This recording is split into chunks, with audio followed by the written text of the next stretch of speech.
Hello friends, जसं की मागच्या लेक्चरमध्ये आपण आयसोथर्मल प्रोसेस कंप्लीट केलं होतं. आयसोथर्मल प्रोसेस म्हणजे काय? की अशी प्रोसेस की ज्यामध्ये टेम्परेचर कसं असतं? कॉन्स्टंट असतं. Process in which change in pressure and volume takes place at constant temperature is called as isothermal process or isothermal change. For such system del T is equal to 0.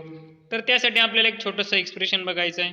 Determine the expression for work done and heat transfer for an isothermal process. काय करायचं आहे आपल्याला?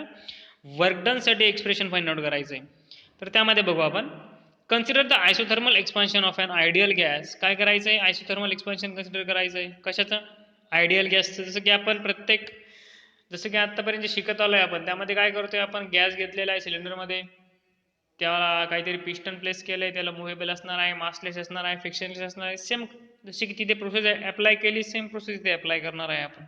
काय केलं आहे? Consider an isothermal expansion of an ideal gas. Isothermal means constant टेम्परेचरला expansion होत आहे असं कन्सिडर करायचं आहे. कशाचं? आयडियल गॅसचं. Let its initial volume be V i and final volume be V f. त्याचा इनिशियल व्हॉल्यूम किती असणार आहे? जो की सुरुवातीचा असणार आहे व्ही आय असणार आहे, आणि फायनल काय असणार आहे? व्ही एफ असणार आहे.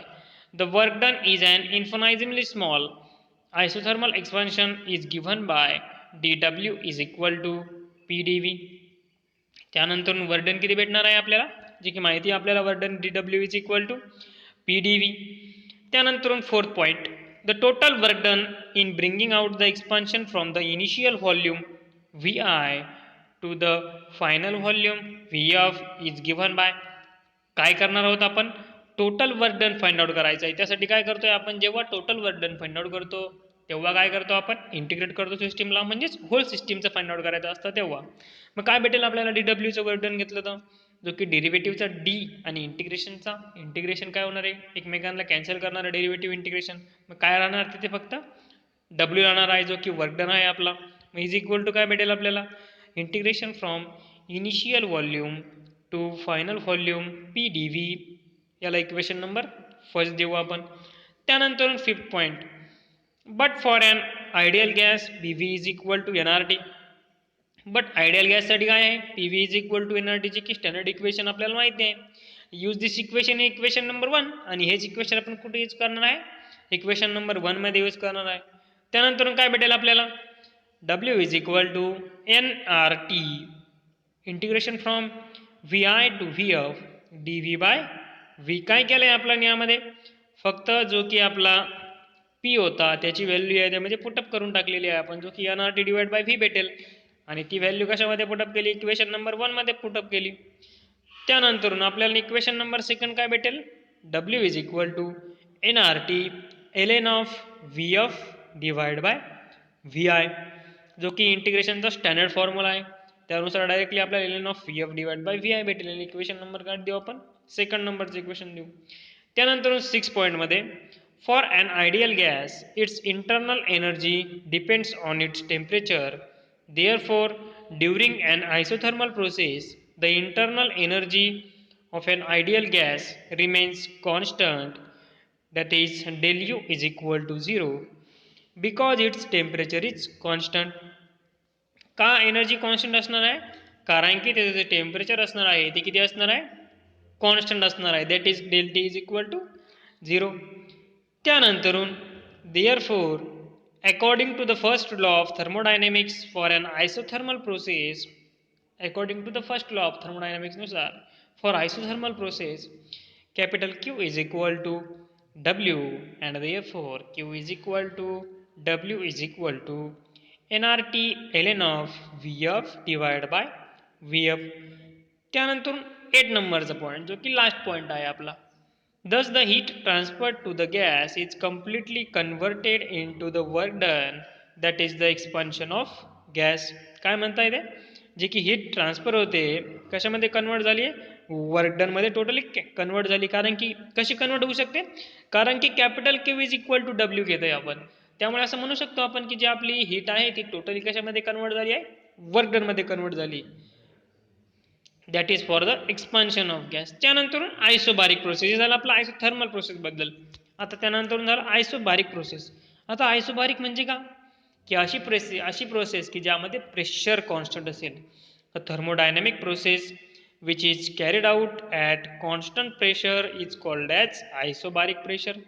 अशी प्रोसेस की ज्यामध्ये जे की प्रेशर असणार आहे ते कॉन्स्टंट असणार आहे अशा प्रोसेसला म्हणणार आहे आपण आयसोबारिक process. Boiling of water at normal atmospheric pressure is an example of isobaric process.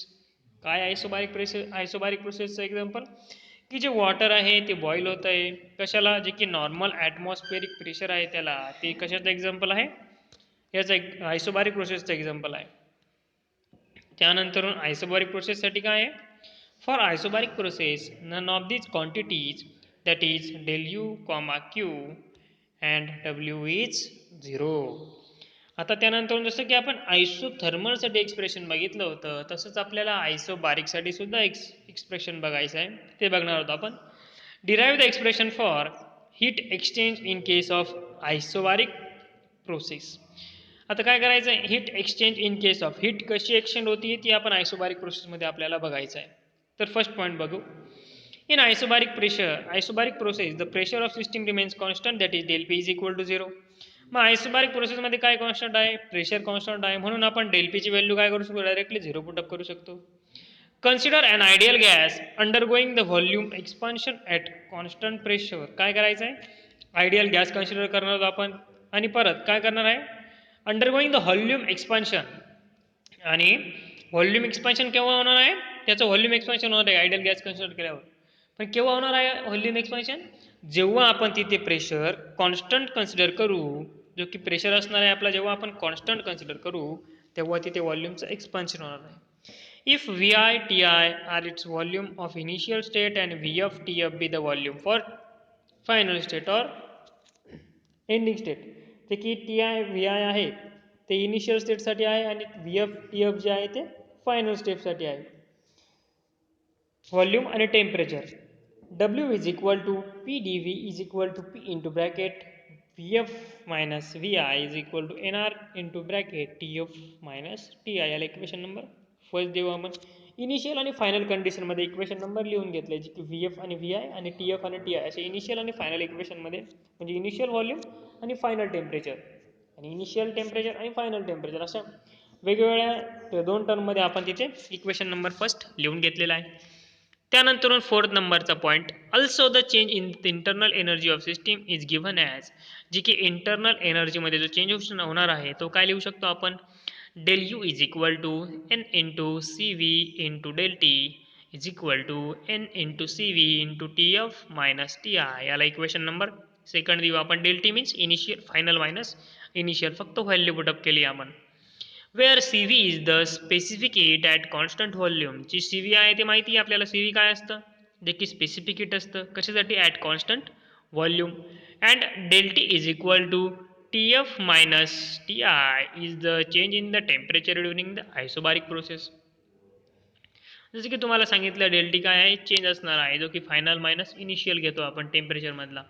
According to the first law of thermodynamics fifth पॉईंटमध्ये the heat exchange is given by first law of थर्मोडायनॅमिकनुसार Q is equal to काय भेटेल Q is equal to del U plus W. Then using equation first and second we get Q is equal to N C V into bracket T F minus T I plus N R into bracket T F minus T I. बघा दोन्ही टर्ममधून काय बाहेर करू शकतो आपण directly T F minus T I he term आपण काय करू शकतो कॉमन घेऊ शकतो. मग काय राहील साईडला then Q is equal to N C V plus N R into T F minus T V but C P is equal to C V plus R.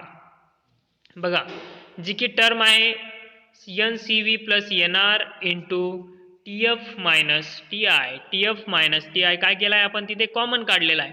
पण त्यानंतरून जर जी फर्स्ट नंबरची टर्म आहे त्यामधनं दोन्ही साईडला बघा एनने मल्टिप्लाय होत आहे आणि तिथे जर आपण एन कॉमन काढून घेतला तिथेही तर काय भेटेल ब्रॅकेटमध्ये आपल्याला सी व्ही प्लस आर भेटेल फक्त. मग सी व्ही प्लस आरची व्हॅल्यू आपण काय पुटअप करू शकतो सी पी ही व्हॅल्यू पुटअप करू शकतो आणि मग फायनल इक्वेशन काय भेटू शकते आपल्याला Q is equal to N C P into T F minus T I.